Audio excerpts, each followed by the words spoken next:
হে তরুণ যুবকেরা, হে আমার বন্ধুরা, শুনে রেখে দিন বাবা, জেনে রেখে দেন। হে মুসলমান, একটুখানি শুনে রেখে দেন ভাইরা আমার, তরুণ যুবকেরা আমার, মুরব্বিয়ানেরা আমার, মুসলমান একটু খেয়াল করুন। আমার আপনার নবীর সঙ্গে আল্লাহ দিদার করেছিলেন। হযরত ঈসা, মুসা রূহুল্লাহ, মুসা কালিমুল্লাহর সঙ্গে আল্লাহ কিন্তু দিদার করেনি। মুসা কালিমুল্লাহ বলেছিলেন, আল্লাহ আমি তোমার সঙ্গে দেখা করতে চাই। আল্লাহ বললেন, হে মুসা আমার সঙ্গে দেখা হবে না। মুসা কালিমুল্লাহ নাছোড় বান্দা, বললেন না আল্লাহ দেখা করতে চাই। আল্লাহ বললেন হবে না। মুসা কালিমুল্লাহ বললেন, আল্লাহ মেহেরবানি করে দেখা দাও, না হলে আমি সহ্য করতে পারি না। ও আল্লাহ তোমার সঙ্গে আমি দেখা করতে চাই। আল্লাহ বললেন, তবে শোনো, যদি একান্ত দেখা করতে চাও তাহলে তুর পাহাড়ে উঠে যাও। তুর পাহাড়ে উঠে গেলেন মুসা কালিমুল্লাহ। আমার আল্লাহ 70,000 নূরের পর্দার ভিতর থেকে এপারে শুধু নূরের ঝলক, নূরের ছটা, নূরের ভাই আমার তাজাল্লি, যেই আলোটা ফেলেছেন, খেলার সঙ্গে সঙ্গে তুর পাহাড় জ্বলে গেল। মুসা নবী অজ্ঞান হয়ে গেল। কিন্তু এরপরেও মুসা নবীর সহ্য ক্ষমতা হলো না, আল্লাহর সঙ্গে দিদার করবে। আর আমার আপনার নবী কি সম্মান আল্লাহ দিলেন। আমার আপনার নবীকে আল্লাহ দেখা করার জন্য স্বয়ং 7 তবক আসমানের উপরে আরশে আজিমে তুলে নিজের কুরসিতে বসিয়ে আমি আল্লাহ, আমার আল্লাহর সঙ্গে সামনাসামনি একে অপরের সঙ্গে কথা বললে। আমাদের নবীর সম্মান কোথায় বুঝতে পারছেন? এমনি কি অন্য নবীরা আমাদের নবীর উম্মত হতে চেয়েছেন? আমি কোন নবীকে ছোট করছি না, কিন্তু আমার নবীকে আল্লাহ নবীউল আম্বিয়া করেছেন, নবীদের জোরে হবে না, ইমামুল আম্বিয়া, নবীদের ইমাম, জোরে হবে না। আর কিছু কিছু মৌলবী বেরিয়েছে বলে নবী হামজা ঈসা। নবী তো আমাদের, আমরাও খাই, নবীও খায়। हम भी खाते हैं, नबी भी खाते हैं, हम भी पीते हैं, नबी भी पीते हैं। हमारा भी फैमिली है, नबी का भी फैमिली है। कहाँ नबी है, कहाँ तू है? मौलवी कहता है नबी हम जैसा है। बोलूं ना नाउज़ुबिल्लाह। कहाँ मौलवी है, कहाँ नबी है? मौलवी तू खाक वाले, नबी नूर वाले, तू सूद वाले, नबी दूध वाले। तू सूद वाले, नबी दूध वाले, तू खाक वाले, नबी नूर वाले। तू अगर गंदा मीठा पानी में थूके, तू अगर मीठा पानी में थूके तो पानी गंदा हो जाता है। नबी अगर गंदा पानी में थूके तो पानी मीठा हो जाता है। तू अगर अपना दोस्त से मिलने जाए तो वो मुलाकात है। नबी अगर अपना दोस्त से मिलने जाए तो वो मिराज है। कहाँ नबी है, कहाँ मौलवी है? मौलवी कहता है नबी हम जैसा है। आखिरी जमाना কঠিন পরিস্থিতি, মুজাদ্দুদ জামান কে ভালোবাসো, দাদা হুজুর কেবলাকে ভালোবাসো। অনেক ফিতনা, আরো শুরু হবে ফিতনা। এই তো স্টার্টিং হয়েছে ফিতনা, দেখছেন না? এই হুজুর ওই হুজুরের বিরুদ্ধে, ওই বক্তা ওই বক্তার বিরুদ্ধে। আপনি দাদা হুজুরকে ভালোবাসেন, পেরেশান। কি বিপদ বলো দেখিনি, কার কথা শুনি বলো দেখিনি, কি করি বলো দেখিনি। এই হুজুর ওই হুজুর, এই বক্তা ওই বক্তা, এই মাওলানা ওই মাওলানা, কি চলছে শুধু। এই করে চায়ের দোকানে আপনি ফাটাফাটি করছেন, করে লাভ নাই। ওসব বাদ দেন, যাকে ভালো লাগে না সরে যান। দাদা হুজুরকে মানুন। দাদা হুজুর কেবলা যা দেখিয়ে দিয়ে গেছেন আর কেউ দেখাতে পারে আর পারবেও না। এই বাংলার জমিনে আমার আল্লাহ তাকে স্পেশাল করেছিলেন, মুজাদ্দিদ করেছিলেন, জামানার মুজাদ্দিদ, যুগ সংস্কারক ছিলেন। তিনি সবাইকে নিয়ে ঐক্যবদ্ধভাবে, একতাবদ্ধভাবে তিনি বাংলার মানুষকে হেদায়েত করেছিলেন। আজ যারা হকপন্থী আলেম সে যে মাযহাবের যে দলের যে সিলসিলারই হোক না কেন, যদি হকপন্থী হয়ে থাকে, যদি না হক হয় সেটা আলাদা কথা, গায়ের জোরে অনেক কিছু বলা যায়।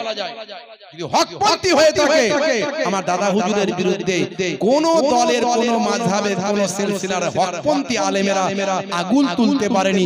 তারা ফুরফুরা শরীফে এসে দাদা হুজুরের রওজা জিয়ারত করে চলে যায়। বুঝতে পারছেন ভাইরা আমার? অত হইচই করার কিছু নাই। এই আজকে কি এই বলেতে শুনেছিস? এই দেখ শোন, এই দেখ শোন, এসব করে লাভ নাই। যে যা করছে করুক, যাক, ভালো লাগলে শুনবেন, না লাগলে ভালো লাগলে মানবেন, না লাগলে মানবেন না। ছোট হুজুরের নাতি তিননগর হুজুরের পোতা মোহেবুল্লাহ হুসাইনি কথাগুলো যদি সঠিক বলে মানবো, আর নাম সঠিক মনে হয় দূরে ছুঁড়ে ফেলবো। ঠিক ঠিক।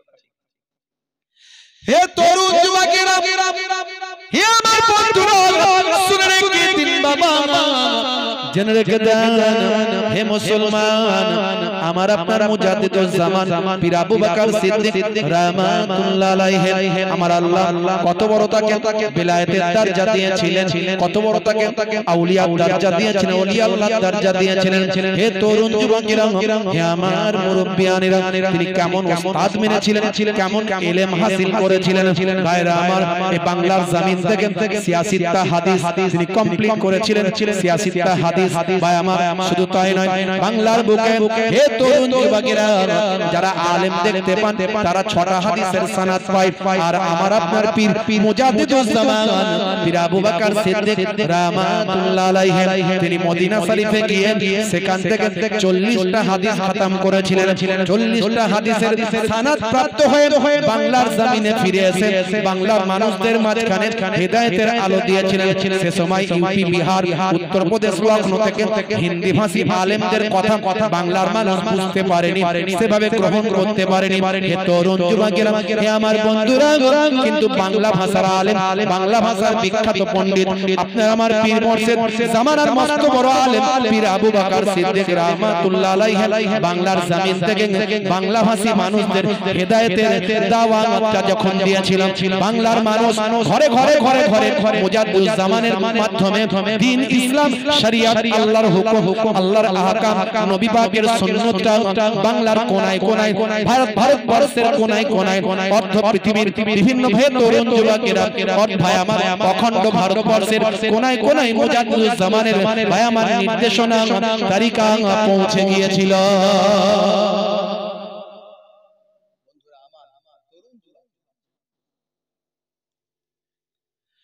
হে জামান যুবকেরা, মুজাদ্দিদুজ জামানের সিলসিলা হক সিলসিলা,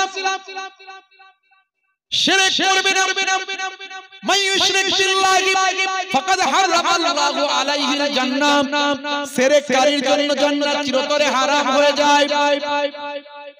ভাইরা আমার, তরুণ যুবকেরা, আমার মুরব্বিয়ানেরা আমার, শুনে রেখে দেন হে মুসলমান, হে আমার বন্ধুরা, একটু খেয়াল করুন। তরুণ যুবকেরা আমার, মুরব্বিয়ানেরা আমার, মুজাদ্দিদুজ জামান তার মুরিদদের বলেছিলেন, বাবারা নামাজ কামাই করবে না, নামাজ ছেড়ে দেবে না, নামাজের সময় হলে নামাজটা তুমি আদায় করবে, নামাজের সময় হলে নামাজ বাবা অবহেলা করবে না, কারণ নামাজ হলো আল্লাহর সঙ্গে বান্দা যোগাযোগের উত্তম মাধ্যম। ওয়াক্ত যে হলো ওযু করো মসজিদে চলো, ওয়াক্ত যে হলো ওযু করো মসজিদে চলো, খোদার হুকুম পালন করো, নামাজটা পড়ো। ওয়াক্ত যে হলো ওযু করো মসজিদে চলো, দিন রাতে 5 ওয়াক্ত নামাজ পড়লে পাবে ভাই জান্নাত। জোরে হবে না? জোরে হবে না? ফজরের সময় হলে মসজিদে যাও তুমি চলে, ফেকো না বিছানায় শুয়ে, খোদা দেন রহমত ঢেলে। জোরে হবে না, আরো জোরে হবে না। জোহরের সময় হলে কাজটা দাও তুমি ছেড়ে, কিছু সময় দাও নামাজে, সফলতা আসবে চলে।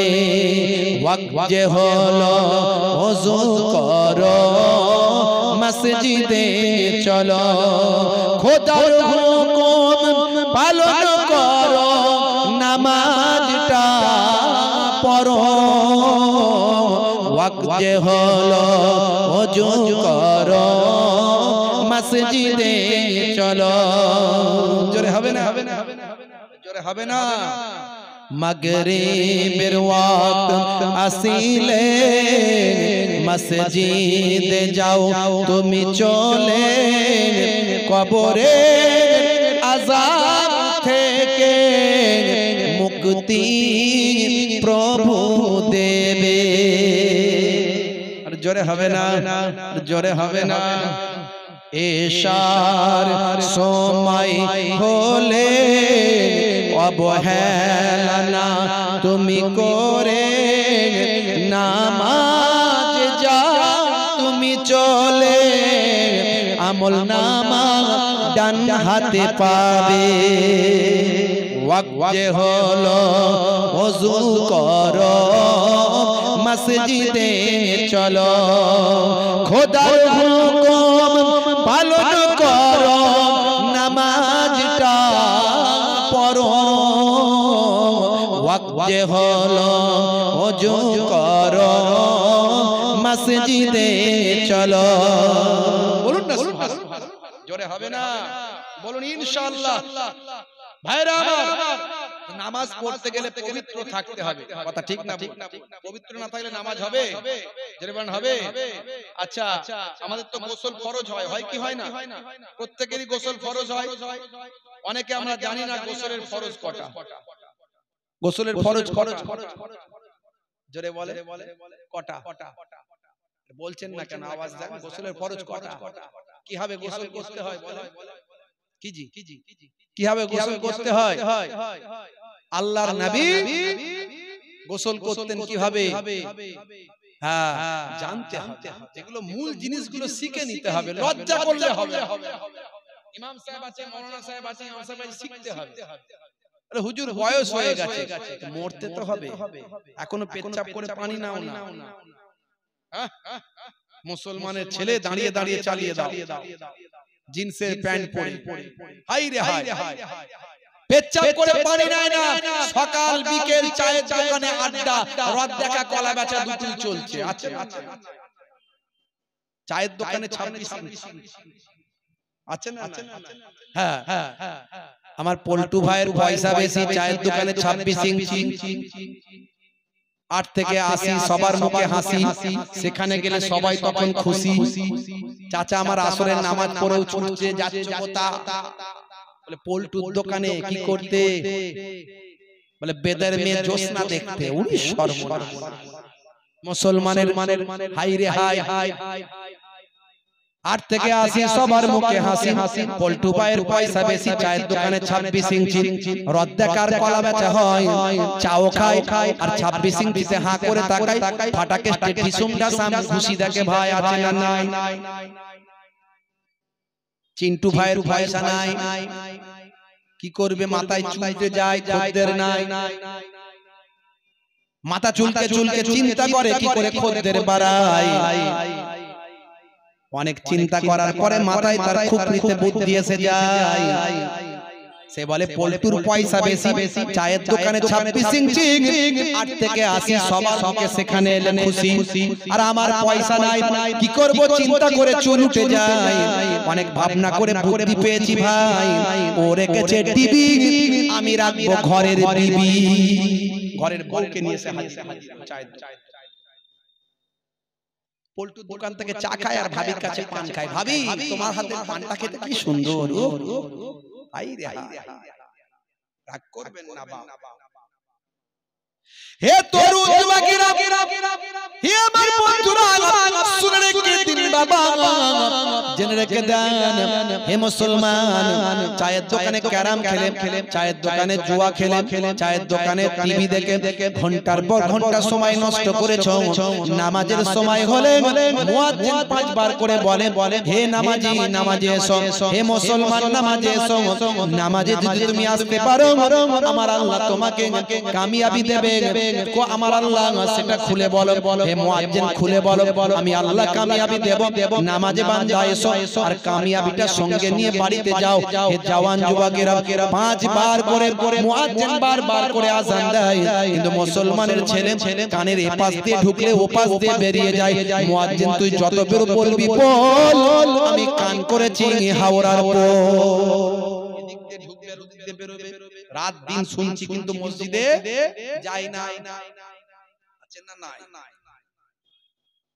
কি হবে মানুষ হয়ে কি হবে মানুষ হয়ে যদি না চিনতে পারে প্রভুকে যদি না চিনতে পারে নিজ প্রভুকে কি হবে মানুষ হয়ে মানুষগুলো করছে দেখো খোদারি ওই অবাধ্যতা দিন রাতে নামাজ ছেড়ে ধরছে তারা পাটির ধ্বজা নেতার ওই পেছন ধরে দিন রাতে নামাজ ছেড়ে ধরছে তারা পাটির ধ্বজা কি হবে মানুষ হয়ে কি হবে মানুষ হয়ে কি হবে মানুষ হয়ে মানুষগুলো করছে দেখো খোদারি ওই অবাধ্যতা দিন রাতে নামাজ ছেড়ে ধরছে তারা পাটির ধ্বজা মানুষগুলো করছে দেখো খোদারি ওই অবাধ্যতা দিন রাতে নামাজ ছেড়ে ধরছে তারা পাটির ধ্বজা নেতার ওই পেছন ধরে ঘুরছে তারা বনবনিয়ে নেতার ওই পেছন ধরে ঘুরছে তারা বনবনিয়ে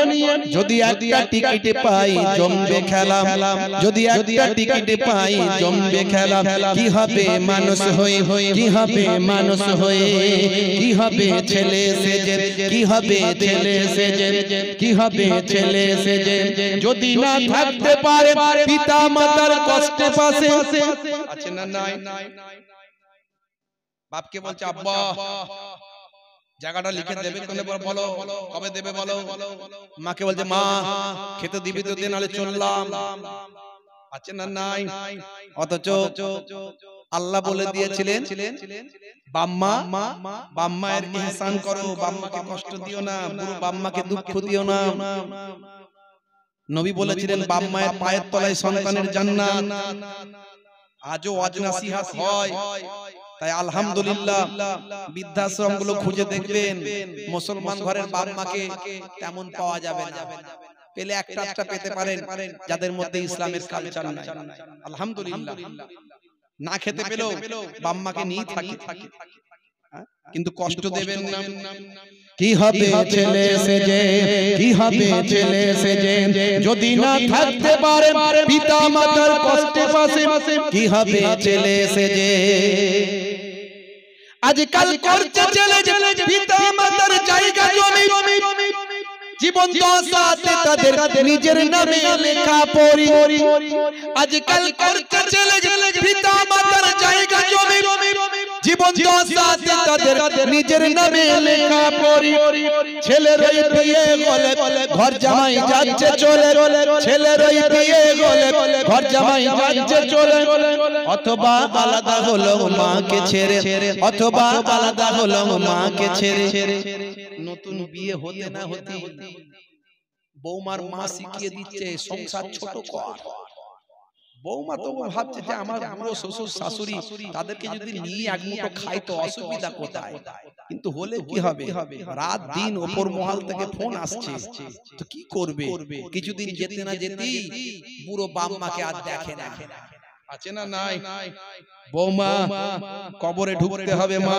মাগো মা কষ্ট নিও না তোমার বাম্মা যদি নিজের হতো তুমি তো ছাড়তে পারতে না বুড়ো শ্বশুর শাশুড়িকে বাম্মায়ের জায়গায় বসিয়ে ভালো একটু বেশি দেখো না ও বুড়ো শ্বশুর শাশুড়ি তোমরা তোমাদের বৌমাকে বৌমা মনে করো না নিজের মেয়ে মনে করো ভুল ভ্রান্তি হলে ক্ষমা করো মেয়ে ভুল করলে কি ক্ষমা করতে না বৌমাকে নিজের মেয়ে মনে করে দেখো না ঘরটা জান্নাতের টুকরা হবে এতে কোনো সন্দেহ না কথা ঠিক না ভুল জোরে বলে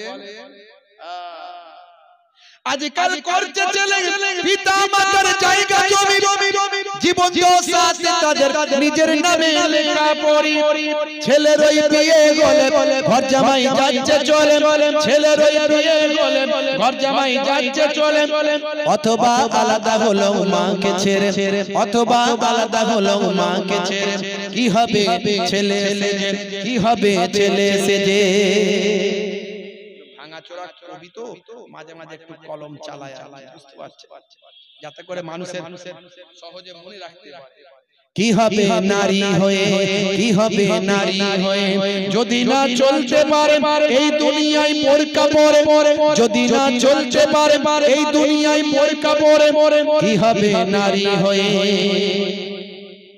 আজকাল চলছে দেখো নারীগুলো বেপরদায় গায়ে হাতে ট্যাটু জিন্স গেঞ্জি পরছে রে ভাই আছে না নাই মুসলমানের নারী বললাম তো আজকে এ বোরকাও পরেছে আবার বোরকার মুখ খুলে দিয়ে সিগারেট চালাচ্ছে ছি ছি ছি তবে এটা 1% আমি আমার লাইফে প্রথম দেখতে পেলাম আমার লাইফ এটা 1% হাইরে কি হবে নারী হয়ে আজকাল চলছে দেখো নারীগুলো বেপরদায় গায়ে হাতে ট্যাটু এঁকে জিন্স গেঞ্জি পরছে রে ভাই চোখে আইলাইনার ঢেলে গালে গালে পালিশ মেরে চোখে আইলাইনার ঢেলে গালে গালে পালিশ মেরে সমাজটা দিল এরা রসা তলে সমাজটা দিল এরা রসা তলে কি হবে নারী হয়ে কি হবে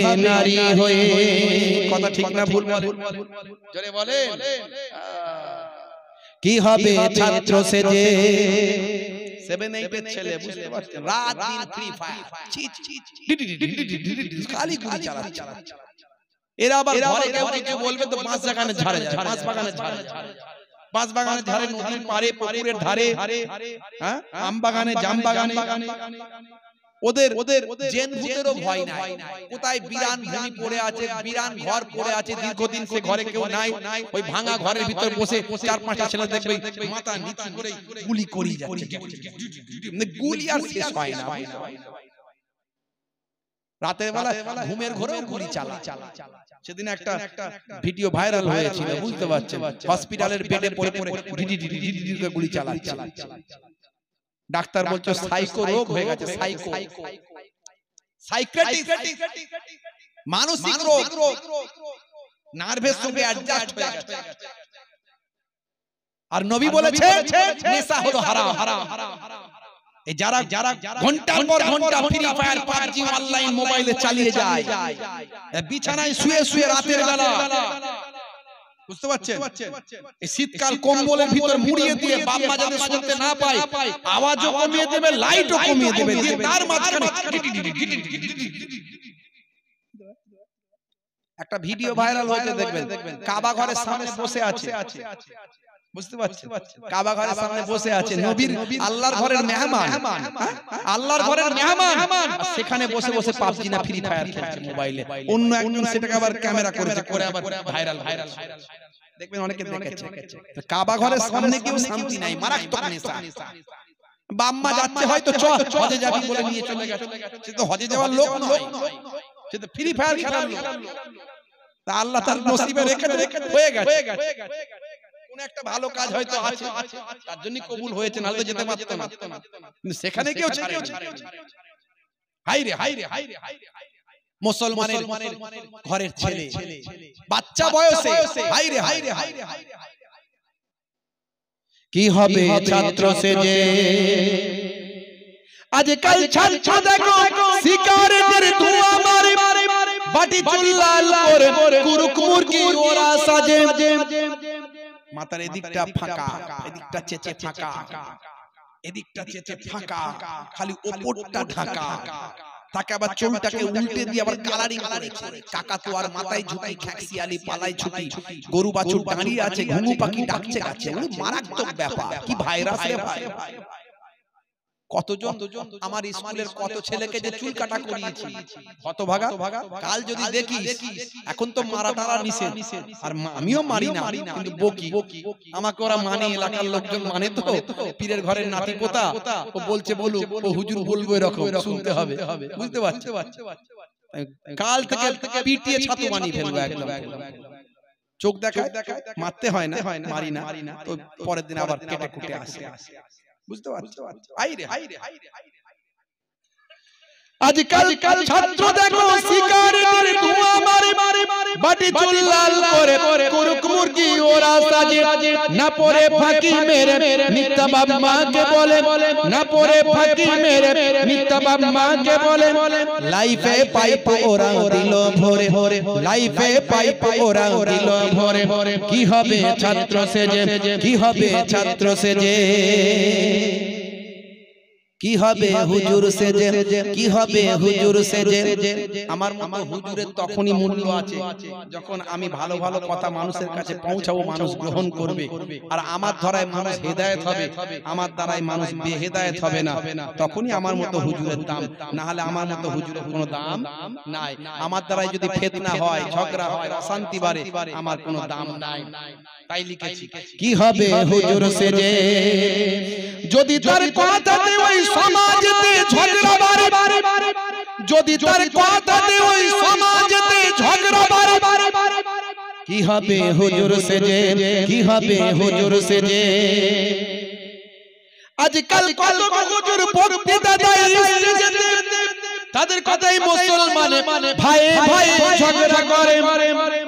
আজকাল কত হুজুর বক্তৃতা দেয় স্টেজেতে, তাদের কথাই মুসলমান ভাই ভাই ঝগড়া করে। হুসাইনি সবার বলে ওই হুজুর রাখবে দূরে, হুসাইনি সবার বলে ওই হুজুর রাখবে দূরে। যদি চাও সুস্থ সমাজ তুলতে গড়ে, যদি চাও সুস্থ সমাজ তুলতে গড়ে। কি হবে হুজুর সেজে, কি হবে হুজুর সেজে, কি হবে মানুষ হয়ে, কি হবে মানুষ হয়ে। যদি না চিনতে পারে প্রভুকে, কি হবে মানুষ হয়ে, কি হবে মানুষ হয়ে। কথা ঠিক না ভুল বলেন, কথা ঠিক না ভুল। মানুষের মতো মানুষ হতে হবে, আগে মানুষ হয়ে যান। আপনি একজন মুসলিম মানে আপনি একজন ভালো মানুষ। আপনি মুসলমান তখন হতে পারবেন না যদি ভালো মানুষ না হন। মানবিকতা বোধ আপনার মধ্যে আসবে না, আপনার মধ্যে মনুষ্যত্ব বোধ নাই, তার মানে আপনি ভালো মুসলমানও নন। ভালো মুসলমান হতে গেলে ভালো মানুষ হতে হবে, আগে ভালো মানুষ হয়ে যান, তবে আপনি ভালো মুসলমান হতে পারবেন। মুসলমান মানুষকে ভালোবাসবেন, মুসলমানকে ভালোবাসবেন, হিন্দুকে ভালোবাসবেন, খ্রিস্টান জৈন বৌদ্ধকে ভালোবাসবেন, সারা পৃথিবীর মানুষকে ভালোবাসবেন। কেউ বিপদে পড়লে আপনি দেখবেন না এটা মুসলমান না হিন্দু, মানুষ বিপদে পড়েছে আপনি তার পাশে দাঁড়াবেন। এটাই আমার নবীর আদর্শ। নবীর আদর্শ আমরা ভুলে যাচ্ছি। বাপ হে তরুণ যুবকেরা, আজকে দেখছেন বাংলাদেশে মারাত্মক অশান্তি চলছে, বিরাট গন্ডগোল চলছে। ওই দেশে ভয়ঙ্কর অশান্তি চলছে, আপনারা দেখেছেন। ভাইরা আমার, তরুণ যুবকেরা আমার, ওই দেশের ঘটনা আমাদের এই দেশেও পড়তে শুরু করেছে। কলকাতায় মিছিল হয়েছে বাংলাদেশের ঘটনা নিয়ে, বুঝতে পারছেন কি হয়েছে? বাংলাদেশে একজন স্বামীজি, একজন ধর্মগুরু, নাম হচ্ছে চিন্ময় বাবু, চিন্ময় দাস প্রভুজি, তারা বলে প্রভুজি, ধর্মগুরু। আমরা যেমন বলি না হুজুর, পীর সাহেব, এইরকম সম্মানের। যাই হোক ভাইরা আমার, তরুণ যুবকেরা আমার, তার নামে বাংলাদেশ সরকারের কাছে কিছু অভিযোগ, সেই অভিযোগের ভিত্তিতে তাকে অ্যারেস্ট করেছে সরকার। করতেই পারে, কারো বিরুদ্ধে কোনো অভিযোগ থাকলে অ্যারেস্ট করতেই পারে। আমাদের দেশেতেও মাঝে মাঝে দেখবেন অনেক আলেম ওলামারা এর আগে অ্যারেস্ট হয়েছে। আবার নির্দিষ্ট তথ্য প্রমাণ দিলে আবার আদালত তাকে ছেড়ে দেয়। তা আদালতের আইনের ব্যাপার, ও ব্যাপারে আমি কোনো মন্তব্য করতে চাই না। কিন্তু বাংলাদেশের সঙ্গে আমাদের ভারতবর্ষের একটা এমন বন্ধুত্বপূর্ণ একটা আমার যোগাযোগ, একটা রিলেশন। আর এখন সোশ্যাল মিডিয়ার যুগ, বাংলাদেশে কিছু ঘটলে সেটা ইন্ডিয়ার মানুষ দেখতে পায়, জানতে পারে, একটা ইফেক্ট পড়ে। আবার বাংলা ভাষা, ওদেরও ভাষা বাংলা, আমাদেরও বাংলা। আর এখানে কিছু হলে সেখানে এই ঘটনাকে নিয়ে বিরাট তোলপাড়, বিরাট গন্ডগোল চলছে। ধর্মের খেলা শুরু করে দিয়েছে কিছু মানুষ। ওই দেশেও ধর্মের খেলা চলছে, এই দেশেও ধর্মের খেলা চলছে। বুঝতে পারছেন? যে যা সুযোগে সদ্ব্যবহার, রাজনৈতিক ফায়দা, রাজনীতির ফায়দা। ভাইরা আমার, সেখানকার নেতারা বলছে ভারতে মসজিদ দখল করে নিচ্ছে, এই মসজিদ ভেঙে দিচ্ছে, এই মসজিদকে বাঁচানোর জন্য মুসলমানদের 3 জনকে গুলি করে মেরে দিয়েছে। এই কদিন আগে উত্তরপ্রদেশে হলো, ওখানকার নেতা বলছে। বুঝতে পারছেন কি অবস্থা? ওরা কত আমাদের দেশের খবর রাখছে। আমাদের এখানকার নেতা বলছে সর্বনাশ, সব শেষ করে ফেললো, সব শেষ করে ফেললো, আমাদেরকে এগোতে হবে, আমাদেরকে চাকতে হবে। আচ্ছা, সেটা একটা রাষ্ট্র, আর পশ্চিমবঙ্গ একটা রাজ্য। রাজ্যে লাফালাফি করে তো লাভ নাই। লাফালাফি করলে রাষ্ট্রের সঙ্গে রাষ্ট্র লাফালাফি করতে হবে। তো আমাদের রাষ্ট্রের মাথায় বসে আছে কেন্দ্রের প্রধানমন্ত্রী আছে, যা বলার তিনি বলবেন, তার দপ্তর বলবে, স্বরাষ্ট্রমন্ত্রী বলবে। আসলে তা নয়। তারা ওখানে যত আমাদের মুসলমানরা, এখানে আমরা অনেক সময় অনেক মুসলমানকে গরুর গোশতের নাম করে এই করে ওই করে মারধর, গণপিটুনি, মব লিঞ্চিং গুলো হয়, তারা সেগুলো বলছে, বলে সেখানে তারা গুটুল তৈরি করছে। ভালো করে বুঝবেন, সেখানে তারা যাতে মানুষের ভোটটা পায়, মানুষকে ঐক্যবদ্ধ করছে। কারণ সেখানে সংখ্যায় মুসলমান বেশি। ভারতের মুসলমান থেকে সবাই করে ফেললো বললে ওখানকার মুসলমানরা উত্তেজিত, যে বলছে তার দলে সব আসবে। দেখছো কত ভালো লোক। আবার এখানকার নেতা ওখানে সব হিন্দুদেরকে সব মেরে ফেলছে, সর্বনাশ করে ফেলছে। এখানকার আবার হিন্দু সংখ্যা বেশি, তারা আবার তার দিকে চলে যাবে। এই খেলা, এই অঙ্ক যতদিন আমরা বুঝতে পারবো না, আমাদের উন্নতি হবে না। ভাইরা আমার, আখেরি জামানা, মাথা গরম করবেন না। নেতাদের লাভ সব জায়গায়, মাথা যত গরম করবেন নেতাদের তত লাভ বেশি হবে। তারা ঠিক ভোটটা বেশি পাবে, মানুষকে ঐক্যবদ্ধ করবে, আইনের পথে চলবে। তবে কোন জায়গাতেই সংখ্যালঘুদের উপর অত্যাচার এটা কখনো কাম্য নয়। সংখ্যাগুরুদের উচিত সংখ্যালঘুদের প্রোটেক্ট করা, সেটা বাংলাদেশ হোক আর ইন্ডিয়া হোক। কথা ঠিক না ভুল? কারণ সংখ্যালঘুরা চট করে কোনো অন্যায় কাজ করে না, কারণ তারা সংখ্যায় কম, তাদের জানে ভয় আছে। মনে করুন আমার এই দেশে সব রাজ্যের মুখ্যমন্ত্রী আমার হিন্দু সম্প্রদায়ের মানুষ, যত বড় বড় অফিসার সব হিন্দু সম্প্রদায়ের মানুষ, প্রধানমন্ত্রী, স্বরাষ্ট্রমন্ত্রী, বাংলাদেশেও তাই, সব জায়গায় মুসলমান। সেখানকার হিন্দুরা চট করে কেন গন্ডগোল করতে যাবে, আর এখানকার মুসলমানরা চট করে কেন গন্ডগোল করতে যাবে? আসলে দলাদলি লাগাচ্ছে, হিন্দু মুসলমানে লাগাতে পারলে ওই দেশের কিছু নেতার ফায়দা, আর এই দেশের কিছু নেতার ফায়দা। তাই আমি বলবো, কোন রকম কোন অপ্রীতিকর ঘটনার সঙ্গে কেউ যুক্ত হবেন না। আইনের উপর, প্রশাসনের উপর ভরসা রাখবেন। সব কিছুর জন্য আইন আছে, প্রশাসন আছে, কোর্ট আছে, হাইকোর্ট আছে, সুপ্রিম কোর্ট আছে। কোন রকম কেউ গুজব ছড়িয়ে রাস্তায় নামো, মারপিট করো, একদম কখনো এইসব কাজ করতে যাবেন না। এই কথাগুলো খুলে বলতাম না, কিন্তু বর্তমান যা চলছে, ইন্টারনেট খুললি আমার মনে হয় সবাই কেউ আর অবগত হতে বাকি নাই, সবাই জানে। বেশি বেশি করে আল্লাহর নির্দেশ মেনে চলুন, রাসূলের সুন্নাত মেনে চলুন। এই কঠিন পরিস্থিতির সময় আল্লাহ বলছেন, বান্দা তোরা আমার হয়ে যা, আমি আল্লাহ তোদের হয়ে যাব। হে তরুণ যুবকেরা, হে আমার বন্ধুরা, আল্লাহ শুনে রেখে দিন বাবা জেনে রেখে দেন আল্লাহর নবীর এই হাদিসটা মনে রাখবেন বাবা হে মুসলমান এই হাদিসটা মনে রাখবেন পৃথিবীতে যখন চারিদিকে অশান্তি চলবে ফিতনা চলবে মারপিট দাঙ্গা হাঙ্গামা চলবে চারিদিকে মানুষ যখন অনাচার অত্যাচার পাপাচারে লিপ্ত থাকবে হে যুবকেরা তখন তুমি আমার নবীর হাদিসটিকে ফলো করো আল্লাহর নবী বলেন হে তরুণ যুবকেরা শুনে রেখে দাও আখিরি জামানায় মানুষ যখন ফিতনা ফাসাদ অন্যায় অত্যাচার অবিচারে মেতে থাকবে যখন ভাই আমার চারিদিকে যখন হিংসা চারিদিকে যখন বিদ্বেষ চারিদিকে যখন বিভাজন সেই সময় তোমরা আমি রাসূলের একটা সুন্নাতকে যদি ভালো করে আমল করো মান তামাসসাকা বিসুন্নতি ইনদা ফাসাদি উম্মতি ফালাহুন আজরু মিয়াতা শাহীদ একটা সুন্নাতকে যদি ভালো করে তুমি অনুসরণ করো মেনে চলো 100টা শহীদের সওয়াব তোমার নামাজ আমলে আমার আল্লাহ দান করে দেবে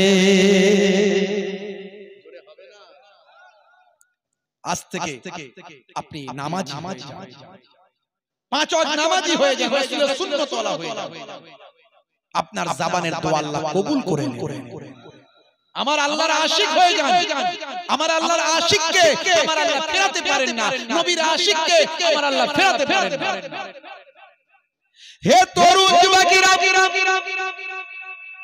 কথায় কথা মেরে যায় হযরত মুসা নবীর কথা বলছিলাম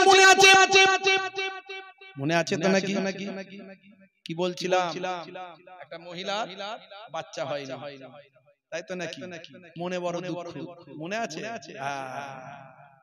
মানে হুজুর মনে ভুলে গেল না মনে রাখি হে তরুণ যুবকেরা হে জওয়ান যুবকেরা হে আমার মুরব্বিয়ানেরা শুনে রেখে দিন বাবা জেনে রেখে দেন হে মুসলমান একটুখানি লক্ষ্য করো হযরতে মুসা কালিমুল্লাহ তুর পাহাড়ে গেলেন তুর পাহাড়ে গিয়ে আল্লাহর সঙ্গে কথা বলেন আল্লাহ আমি তোমার কাছে আসছিলাম এমন সময় একজন মহিলা কাকুতি মিনতি করে কান্নাকাটি করলো তার সন্তান হয়নি মাবুদ তার সন্তান হয়নি বড় পেরেশানির মধ্যে আছে বড় কষ্টের মধ্যে আছে ওই মহিলার ব্যাপারে তুমি কি সিদ্ধান্ত নিয়েছো হে জওয়ান যুবকেরা হে আমার বন্ধুরা এমন সময় আমার আল্লাহর পক্ষ থেকে জানিয়ে দেওয়া হয় হে নবী মুসা কালিমুল্লাহ ওই বান্দি ওই মহিলার ব্যাপারে আমি সিদ্ধান্ত নিয়েছি তাকে আমি কোনো সন্তান দেব না তাকে আমি নিঃসন্তান করে রাখবো সন্তান দেওয়ার মালিককে নিঃসন্তান করে রাখার মালিককে হায়াতের মালিককে মওতের মালিককে আমার আল্লাহ বলেছেন হে দুনিয়ার মানুষ শুনে রেখে দাও আমি তোমাদের মাঝে মাঝে পরীক্ষা নিই ওয়ালা নাবলু আন্নাকুম বিশাইইন মিনাল খাউফি ওয়াল জু' ওয়া নাকসিম মিনাল আমওয়ালি ওয়াল আনফুসি ওয়াস সামারাত ওয়া বাশশিরিস সাবিরিন হে বান্দা শুনে রেখে দাও ওয়ালা নাবলু আন্নাকুম বিশাইইন মিনাল খাউফি ওয়াল জু' আমি মানুষকে পরীক্ষা নিই ক্ষুধা দিয়ে এবং ভয় দিয়ে কখনো ভয় দিয়ে খুব পরীক্ষা নিই ভয়ের মধ্যে প্রতীত করি মাঝে মাঝে আমরা ভয় পাই না এই ঝড় আসে বলছে ঝড় পশ্চিমবঙ্গের উপর দিয়ে 150 কিলোমিটার স্পিডে ঝড় বয়ে যাবে ভাই আমার নাম দিল কখনো আইলা কখনো লাইলা কখনো ভাই আমার আমফান হে তরুণ যুবকেরা হে আমার মুরব্বিয়ানেরা হে মুসলমান মাঝে মাঝে আমি আল্লাহ তোমাদের খৌফ ডর ভয় দিয়ে তোমাদের পরীক্ষা নিই ভয়ের সময় তোমরা সবর করেছো কিনা ভয় যত পাবে আল্লাহকে তত ডাকবে কথা ঠিক না বল করোনা এসেছিল না আসেনি মুসলমান যত করোনার মধ্যে পড়েছিল তত আল্লাহকে বেশি বেশি ডেকেছিল কথা ঠিক না বল কোনটা দিয়ে করোনা চলে গেছে টের পাই না আমরা বুঝতে পারি না করোনা তোমাদের কি করবে বলো না করোনার মালিক আল্লাহকে ডাকো না ভাইরা আমার তরুণ যুবকেরা আমার ওয়াল আল্লাহ বললেন ক্ষুধা দিয়ে কখনো ক্ষুধা দিয়ে তোমাদের পরীক্ষা নিতে খাইয়ে রেখে কাজ নাই, কারবার নাই, কারবারে লস হয় কি হয় না? মাঠে খাটেন, কাছে খাটেন, আপনি খাটার জন্য লোক আপনি পান না, মালিক পান না, কেউ আপনাকে কাজের দেয় না। দোকান আছে, দোকানে ভাই আমার কাস্টমার নাই, খদ্দের নাই। মনে রাখবেন এই রকম পরিস্থিতি যখন হবে, নামাজে গাফলতি তো এমনি সময়তেও করবেন না। ওই সময় বেশি বেশি নামাজে দাঁড়িয়ে যাবেন, বেশি বেশি নফল নামাজ পড়বেন, আল্লাহর কাছে নামাজে গিয়ে সিজদায় গিয়ে দোয়া চাইবেন, আল্লাহ খদ্দের পাঠাও, আল্লাহ খদ্দের পাঠাও, ব্যবসায় উন্নতি দাও, আল্লাহ চাষে বরকত দাও, বিপদ দূর করে দাও। হে তরুণ যুবকেরা, আল্লাহ বলছেন বান্দারে আমি তোমাদের পরীক্ষা নিয়ে মাঝে মাঝে তোমাদের রুজি রোজগারে কমিয়ে দিই, মাঝে মাঝে তোমাদের জান মালের ক্ষতি করে পরীক্ষা নিই, তোমাদের ক্ষুধা লাগিয়ে মাঝে মাঝে পরীক্ষা নিই, আর তোমাদের মাঝে মাঝে ভয় দেখিয়েও পরীক্ষা নিই। বান্দা যখন তোমাদের আমি সম্পদ মাঝে মাঝে নষ্ট করে দিই, জান মালের ক্ষতি যখন হয়, হে তরুণ যুবকেরা জান মালের ক্ষতি করে আমি তোমাদের পরীক্ষা নিই, তারা সফলতা লাভ করে যারা বিপদে পড়লে আল্লাহর নিকট সাহায্য চায়।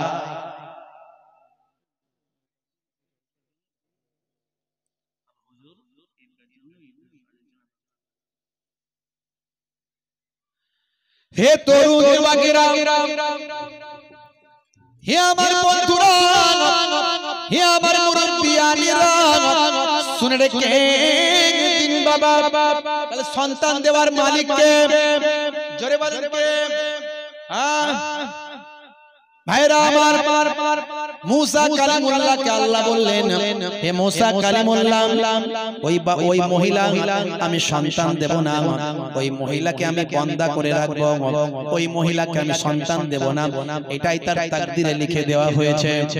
মুসা কালিমুল্লাহ ফিরে এলেন, তুর পাহাড় থেকে নামলেন, নামার পরে হে তরুণ যুবকেরা, মুসা কালিমুল্লাহ বললেন, মাগো মা, তোমার ভাগ্য আল্লাহর দরবারে লিপিবদ্ধ হয়ে গেছে। ভাগ্য কোথায় লিপিবদ্ধ হয়? আল্লাহর দরবারে। ওয়াল কদরে খায়রিহি ওয়া শাররিহি মিনাল্লাহি তাআলা, ভাগ্যে ভালো মন্দ যা কিছু হয় সবই আল্লাহর পক্ষ থেকে হয়। কথা ঠিক না ভুল? মাগো মা, তোমার ভাগ্যে লিপিবদ্ধ হয়ে গেছে, তোমার কোন সন্তান আল্লাহ দেবেন না। ভাইরা আমার আল্লাহ কাউকে সন্তান দেন, সন্তান না দিয়ে কাউকে পরীক্ষা নেন, আবার কাউকে সন্তান দিয়ে পরীক্ষা নেন।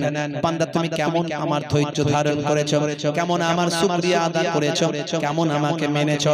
বান্দা তোমার কিছু ক্ষতি দিয়ে, তোমার কিছু লস দিয়ে, তোমার কিছু লাভ দিয়ে, তোমার শরীরের ক্ষতি দিয়ে, তোমার মান সম্পদের ক্ষতি দিয়ে আমি তোমাকে পরীক্ষা নিচ্ছি। বান্দা তুমি কেমন আমার সবর করেছো, ধৈর্যশীল বান্দাদের অন্তর্ভুক্ত হয়েছো কিনা? যারা ধৈর্যশীল বান্দাদের অন্তর্ভুক্ত হয়, যারা আল্লাহর কাছে শরণাপন্ন করে, আমার আল্লাহ বলেন আমি তাদের জন্য পুরস্কার রেখে দিয়েছি। জোরে হবে না?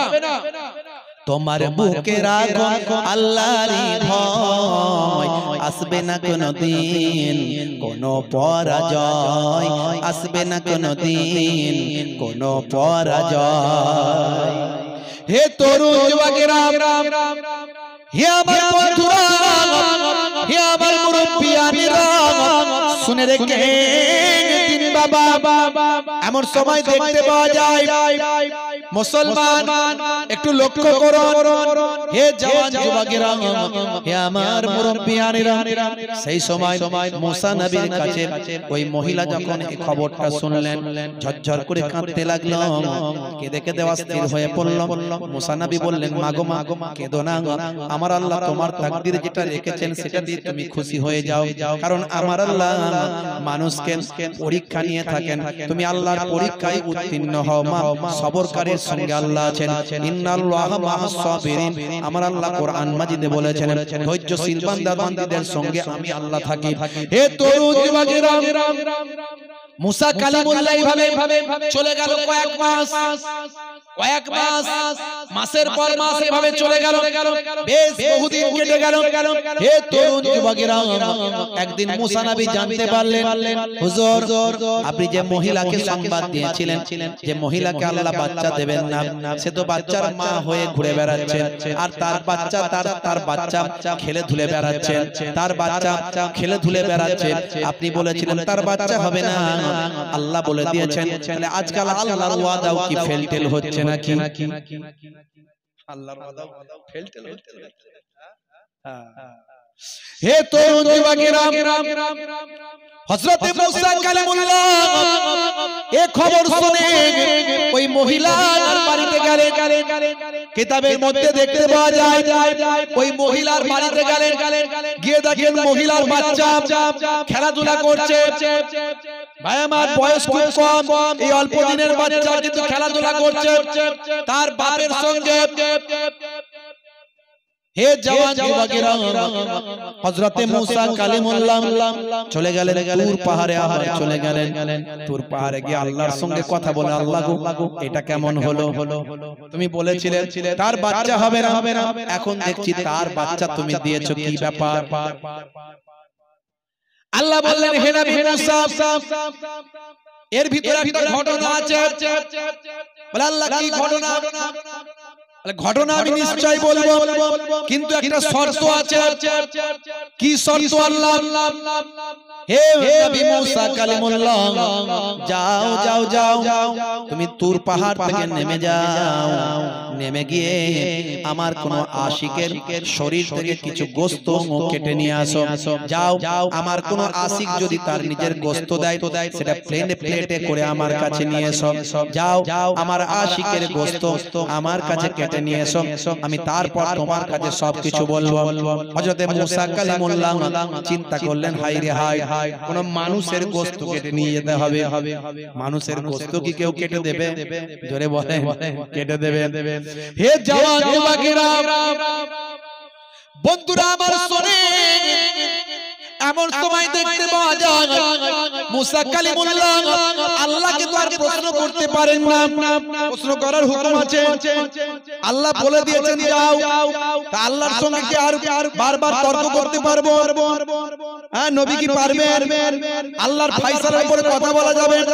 যাও, হে মুসা কালিমুল্লাহ, যাও যাও, তোমার উম্মতের ভিতরে চলে যাও। আমার কোন আশিক বান্দা যদি থাকে, তার শরীরের গোশত নিয়ে আমার কাছে চলে এসো, একটু গোশত কেটে নিয়ে এসো, আমি তোমাকে আসল রহস্যটা বলে দেব। বন্ধুরা আমার, মুসা কালিমুল্লাহর কোনো প্রশ্ন করতে পারলেন না যে মানুষের গোশত কি কেউ দেয়, মানুষের গোশত কি কেটে আনা সম্ভব, এসব কোনো কোশ্চেন করলেন না।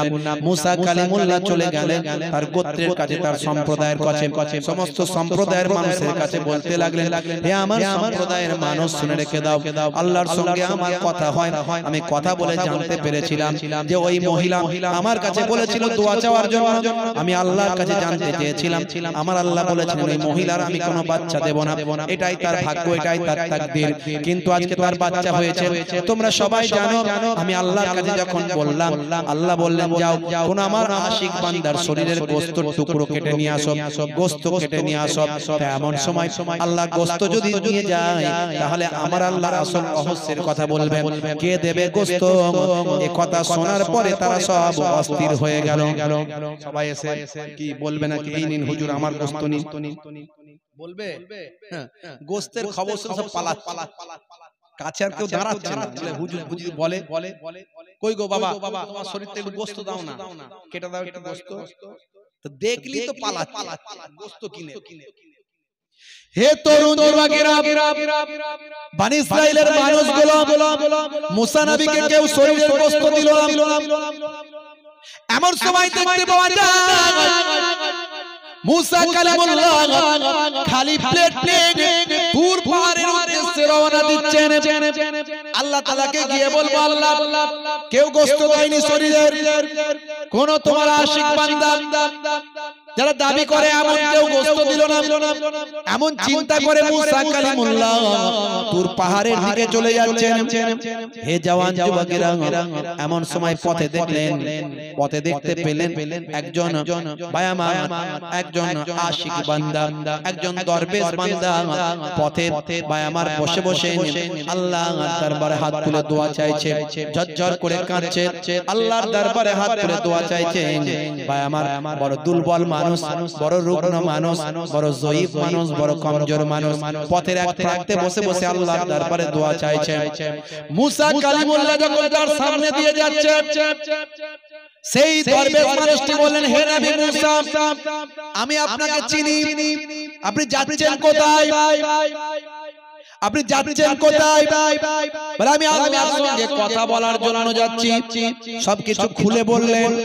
বলার পরে সেই দরবেশ বান্দাটি ছিলেন আল্লাহর এমন আশিক, সেই সময় বললেন, ও নবী মুসা, আপনি আমাকে ছুরিটা দিন আর প্লেটটা সামনে রাখুন।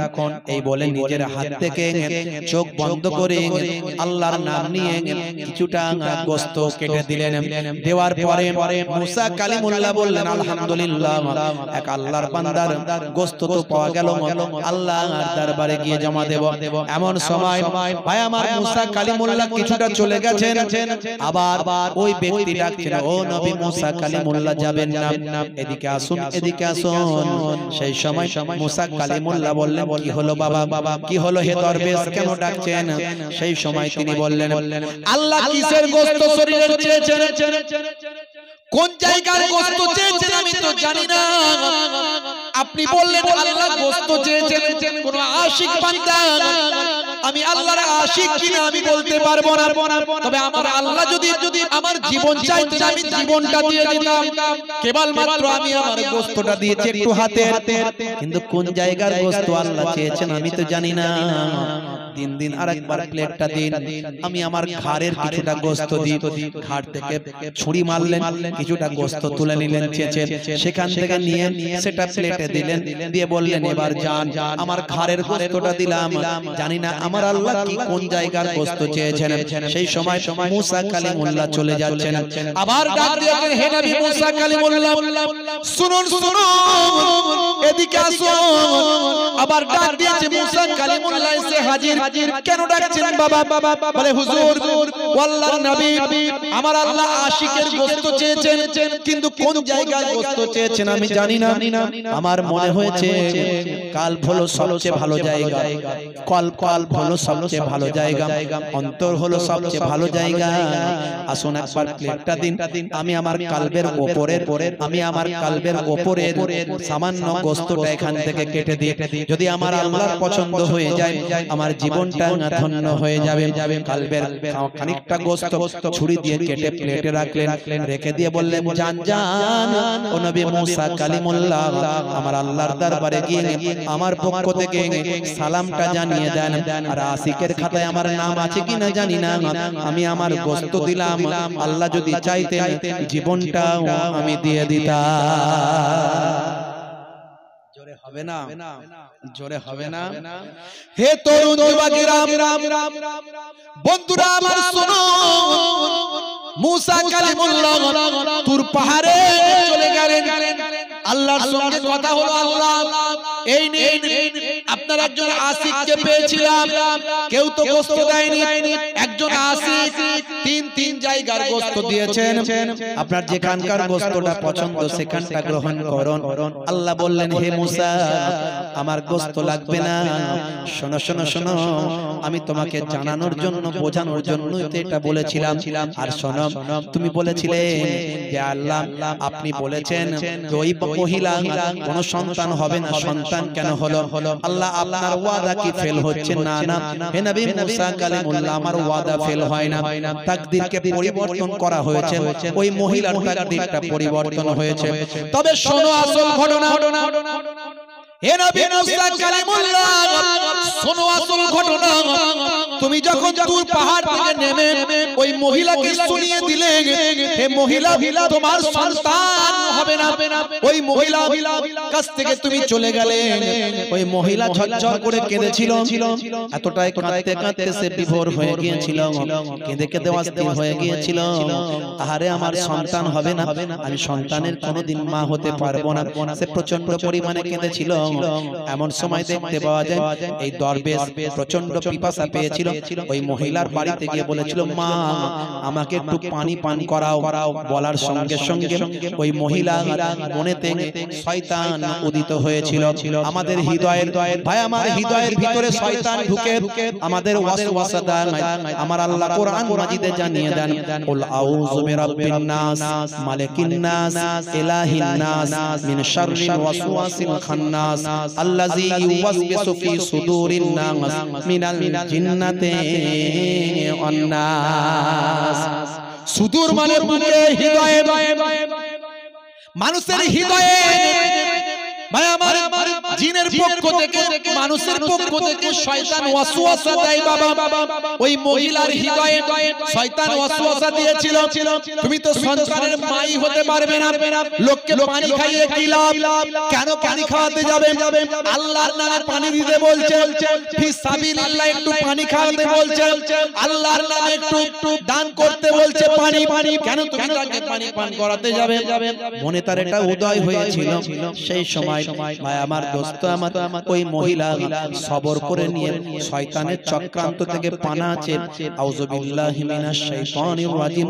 শয়তানের চক্রান্ত থেকে পানা চেয়ে নিয়ে আমি আল্লাহর কাছে বলেছিল, আহারে আমার মনে শয়তানি চক্রান্ত দিয়েছে, তাকে যাতে পানি না দি, খাবার না দি, ক্ষুধা লেগেছে খাবার যাতে না দি, পানি যাতে না দি। কিন্তু না, আল্লাহ আমাকে সন্তান দেয়নি বলে আমি নারাজ হয়ে এই কাজটা করতে পারবো না। আমার আল্লাহ অনেক সময় অনেক কথাই তো আমার কবুল করেছেন, অনেক সময় অনেক দোয়া তো আমার কবুল করেছেন। আমার আল্লাহ আমাকে অনেক কিছু দিয়েছেন, কিন্তু আজকে সন্তান দেয়নি বলে আমি নারাজ হতে পারবো না, আমার আল্লাহর উপর অসন্তুষ্ট হতে পারবো না। আমার আল্লাহ অনেক কিছু আমাকে দিয়েছেন, কত সন্তুষ্ট আল্লাহ আমাকে রেখেছেন। না না না, আমি তাকে অবশ্যই খেতে দেব, আমি তাকে অবশ্যই সাদকা দেব, আমি তাকে অবশ্যই পানি পান দেব করতে দেব। হে তরুণ যুবকেরা, হে আমার বন্ধুরা, ওই দরবেশ তখন ওই মায়ের অবস্থা দেখে বললেন, মাগো তোমার মনে কি দুঃখ? সে তখন তার দুঃখের কথা বলেছিল যে সন্তান হয়নি, এটাই আমার সবচেয়ে বড় দুঃখ। মুসা কালিমুল্লাহ বলে দিয়েছেন, আল্লাহ বলেছেন আমার সন্তান হবে না। তখন আল্লাহর মাহবুব বান্দা ঝরঝর করে কেঁদে, ও মুসা কালিমুল্লাহ, ওই দরবেশ বান্দা আমি আল্লাহর দরবারে হাত দুখানা তুলে কেঁদে কেঁদে দোয়া চাইলাম, আল্লাহ তার তাকদীরটা পাল্টে দাও, আল্লাহ তার তাকদীরটা পাল্টে দাও, আল্লাহ এই মহিলার তাকদীরটা পাল্টে দাও, তাকে একটা সন্তান দাও। আর তাকদীর লা ইয়ারুদ্দু ইল্লা বিদুআ, তাকদীর পরিবর্তন হয় না, হলে দোয়ার দ্বারাই পরিবর্তন হয়ে যায়। এমন সময় বলো হে নবী মুসা কালিমুল্লাহ, ওই মহিলা যে শয়তানের কাছে শয়তানকে তাড়িয়ে দিয়ে আমার পরীক্ষায় জয়লাভ করেছিল, আর ওই দরবেশের কথা ভাবো যে আমার জন্য নিজের গোশতগুলো দিয়েছে, সে জীবনটা উৎসর্গ করে দিতে পারে। এমন আশিক যদি আমার জন্য আমার কাছে দোয়া চায়, এমন মহিলার জন্য যে শয়তানের কাছে হেরে না গিয়ে জয়লাভ করে নেয়, এই রকম মহিলার জন্য এই রকম আশিক যদি দোয়া চায়, আমি আল্লাহ কেমন করে তার দোয়াটাকে ফিরিয়ে দিতে পারি। আমি ঠিক করেছিলাম তাকে সন্তান দেব না, কিন্তু আমি আমার আশিকের দোয়া ফিরিয়ে দিতে পারলাম না। জোরে হবে না, জোরে হবে না, আমি আল্লাহ তার তাকদীরকে পাল্টে দিয়ে আমি তাকে সন্তান দান করলাম। জোরে বলুন সুবহানাল্লাহ। আপনি আবেদ হয়ে যান, ইবাদতকারী হয়ে যান, নামাজি হয়ে যান, রাসূলের সুন্নাত ওয়ালা হয়ে যান, নাপাক থাকবেন না। বড় খারাপ লাগলো আজকে আমাকে, তিনজন পর পর এসে ট্যাঙ্কের পানি খালি করলো, একজন পানি নিয়ে এসে বসলো না। ছি ছি ছি, বড় খারাপ লাগলো। এরা তো পবিত্রই নয়, যে কোনো সময় নাপাক অবস্থায় মরে যাবে, যে কোনো সময় নাপাক অবস্থায় মরে যাবে। আল্লাহ রাব্বুল আলামিন আমাদের হেদায়েত নসিব করেন, বলো আল্লাহুম্মা আমিন, বলো আল্লাহুম্মা আমিন। ভাইরা আমার, নামাজ ছেড়ে দেবেন না, আজ মারা গেলে কাল দুদিন হয়ে যাবে, 3 দিন পরে কোনো খবর থাকবে না। আমার মুজাদ্দুজ্জামান পীর আবু বকর সিদ্দিক রাহমাতুল্লাহ আলাইহি নামাজের জন্য জীবনকে তিনি বিলিয়ে দিয়েছেন। কত মাদ্রাসা মসজিদ কেন করেছেন? মাদ্রাসায় পড়বে ছেলেরা আলেম হবে, হয়ে তারা আল্লাহ এবং রাসূলের হুকুম মেনে চলবে। মসজিদ করেছেন ছেলেরা বাপেরা সব নামাজ পড়বে, মানুষের সেবা করেছেন, জাতি ধর্ম বর্ণ নির্বিশেষে মানুষের বিপদে সুখে দুঃখে দাঁড়িয়েছেন। এই ইসলাম শিক্ষা দিয়েছে। আর আমার মুজাদ্দুজ্জামান আপনাদের দাদা হুজুর, আমার পন্নানা জান হুজুর, তিনি এটা মানুষের কাছে সুন্দর করে প্রচার করেছেন, মানুষকে বুঝিয়ে দিয়েছেন। আখেরি জামানায় আমি অনেক ওয়াজ আমার স্টকে আছে, এখন বক্তারা কি বলছে সব মোবাইলে রেখে দিয়েছে। আমি তো কয়েকটা শুনিয়েছি এর আগে, তো শুনিয়েছি, সেদিনও শুনিয়েছি। হ্যাঁ, বলছে আবু জেহেল নাকি মুসলমান ছিল, আসলে নাম হচ্ছে আবু জাহেল, আর অরিজিনাল নামটা হলো আবুল হিকাম। হিকমা মানে হলো জ্ঞান, সেখান থেকে আবুল মানে হলো পিতা, জ্ঞানের পিতা। আমার নবীকে পেল অথচ দিন পেল না, হয়ে গেল মূর্খের পিতা। এই জন্য জাহিল মানে মূর্খ, বুঝতে পারছেন? আবুল মানে পিতা, তাহলে মূর্খের পিতা হয়ে গেল। আবু জাহিল নবীকে পেয়ে হেদায়েত হলো। ভাইরা আমার, সেই আবু জাহিলের কথা বলছে, আবু জাহিল মুসলমান। কত রকমের ওয়াজ, কত রকমের কমেতা। বাবাজি আমার ওয়াজ শুনবেন, শুনতে তো বারণ করতে পারবো না, মোবাইলে একটা একটা চলে আসে। যে বক্তার বক্তব্যে নবী প্রেম নাই, ওলি প্রেম নাই, আহলে বায়াতের প্রেম নাই, জানবেন সেই বক্তা হলো এজিদি বক্তা, এজিদের দলের বক্তা। আবার এমন না হয়ে যায় ভাই আমার শিরকের মধ্যে লিপ্ত, বেদাতের মধ্যে লিপ্ত, এমন এমন ওয়াজ করছে বক্তা, বুঝতে পারছে? বলছে বাপের কাছে চাওয়া যায়, চাইলে চাওয়া যায়, তো বলছে হ্যাঁ। মায়ের কাছে চাইলে চাওয়া যায়, তো বলছে হ্যাঁ। তো বাপের কাছে চাওয়া যায়, মায়ের কাছে চাওয়া যায়। আচ্ছা বলো তো আল্লাহর ওলিরা মরে মুর্দানা জিন্দা? বলেন, মরে মুর্দানা জিন্দা? জিন্দা, আল্লাহর ওলিরা মরে জিন্দা। কেমন জিন্দা আমরা জানি না। তো বলছে তাহলে বাপের কাছে চাওয়া যায়, মায়ের কাছে চাওয়া যায়, তাহলে ওলি আল্লাহর কবরে গিয়ে কেন চাওয়া যাবে? কোথাকার খেল কোথায় লাগাচ্ছে? বলছে ওলি আল্লাহর কবরে গিয়ে কেন বলা যাবে না বাবা পীর আমাকে রক্ষা করো, কারবার দাও, টাকা দাও, এসব টাকা দাও, কারবার দাও, এগুলো দেওয়ার মালিক কে? আল্লাহ। আমরা আল্লাহর ওলিদের জিন্দা মনে করি। কেমন জিন্দা? আল্লাহর ওলিদের ওসিলা দিয়ে দোয়া চাই। তাদেরকে আল্লাহ কেমন জিন্দা রেখেছেন আল্লাহই জানে। বাম্মায়ের কাছে যেটা চাওয়া যায়, মৃত মানুষের কাছে সেটা চাওয়া যায় না। ইমানের গড়বড় করে ফেললে বিপদ। আমার মুজাদ্দুজ্জামান আপনারা আমার ঈমানটা কেমন হবে বুঝিয়ে দিয়েছেন, বুঝতে হবে। আমরা আল্লাহর ওলিদের দরবারে গিয়ে তাদের ওসিলা দিয়ে দোয়া চাই, তাদের রূহানি নেক নজর নেক ফয়েজ যাতে হাসিল হয়, তার জন্য ওলি আল্লাহর দরবারে যায়, জিয়ারত করতে যায়। মৃত কবরবাসীদের কবরগুলো দেখলে আমাদের মৃত্যুর কথা স্মরণে আসবে, কবরে যায়, কবরগুলো জিয়ারত করতে যায়। বাপেরা আমার নামাজ ছেড়ে দেবেন না, রাসূলের সুন্নাত ভুলে যাবেন না। মাশাআল্লাহ।